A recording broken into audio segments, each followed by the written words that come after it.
Dr. Fauci, you've said you like being accused of overreacting because that is an indication we may be doing things necessary to beat this, bend the curve. Right.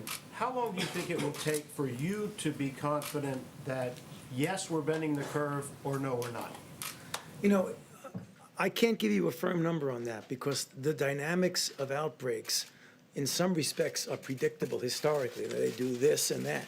We don't know because this is really unprecedented. I mean, of all the outbreaks that I've been involved with over the last at least 36 years, and then going historically back, we've never had a situation where the mobilization of all the different components, travel restrictions, internal containment, mitigation, financial assistance, public health assistance, testing.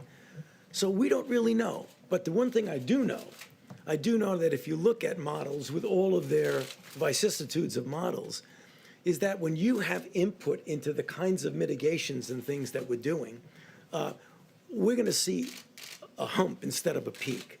I would be really surprised if all the things that we're doing, and this is really a comprehensive approach. I was struck as I was listening to everyone make their presentations that, you know, I'm a scientist, I'm a health person, and I'm a physician who sees patients. So I look at it from one particular standpoint. But what I'm being impressed by is that this is really a comprehensive thing that has multiple components to it. All of them got to succeed if we're going to get to that end point that I've described multiple times from this podium. So I hope that if everyone does their job, we're going to be able to give you a number and say, you know, we've seen that inflection and we're coming down. I would hesitate to do it now, to be honest with you, because it might be misleading, and I don't want to be misleading. I just want to say one other thing, because I heard Dr. Burke say it, and I think we need to say it over and over again.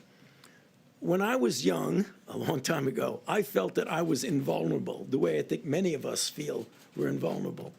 And when we're asking the young people to help us with this mitigation strategy, by staying out of the bars, staying out of the restaurants, really trying to distance yourself, don't get the attitude, well, I'm young, I'm invulnerable. You are, well, in some respects, you're certainly less vulnerable than I am. However, what you might inadvertently do, and I know you don't want to do that, you don't want to put your loved ones at risk, particularly the ones who are elderly and the ones who have compromised conditions. We can't do this without the young people cooperating.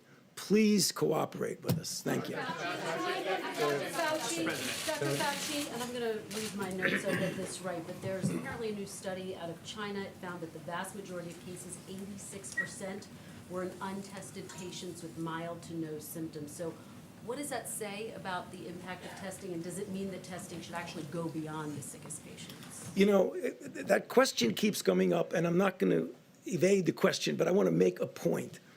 We tend to think that we're not going to be able to mitigate or contain without testing. They complement each other in some respects, but they're separate channels. Even if we had no testing, we should be doing what we're doing now. The question you're asking, so I won't evade it specifically, would it be important outside of a doctor-patient coming in together, of knowing what's out there, what might be under the radar screen?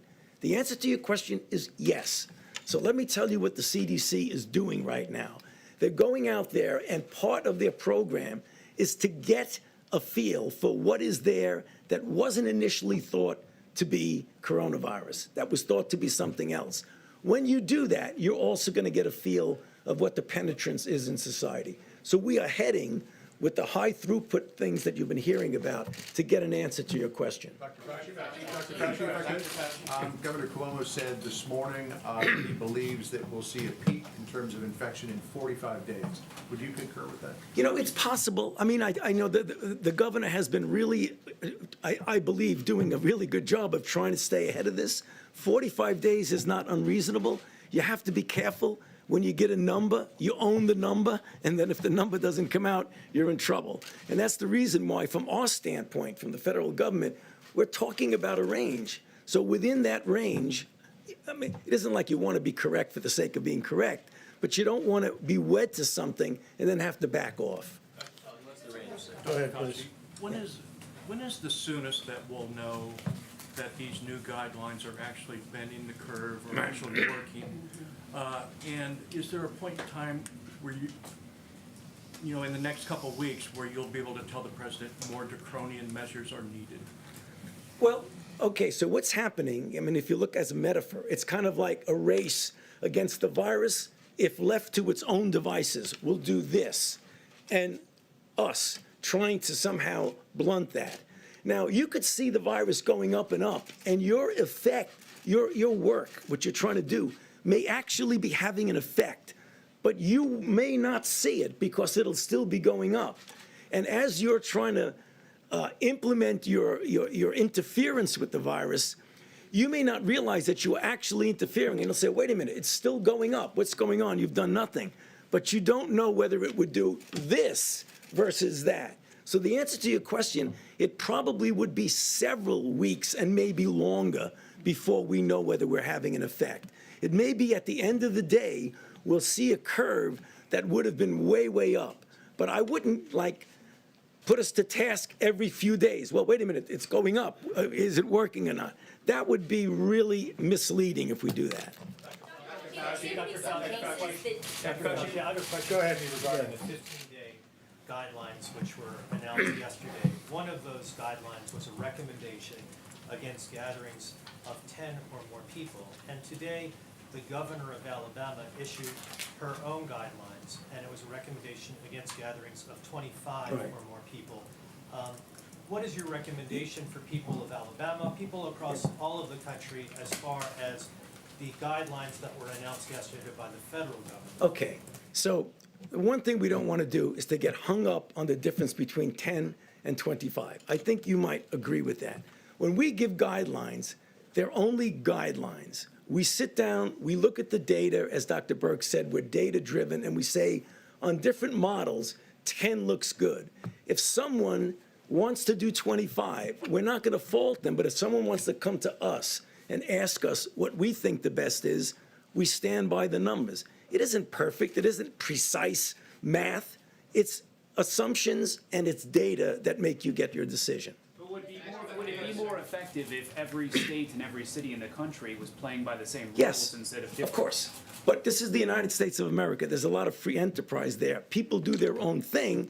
And quite frankly, I don't think there's a big deal difference between 10 and 25. We got many, many more important things to worry about than that difference. Mr. President, thank you. Going back to supply chains and then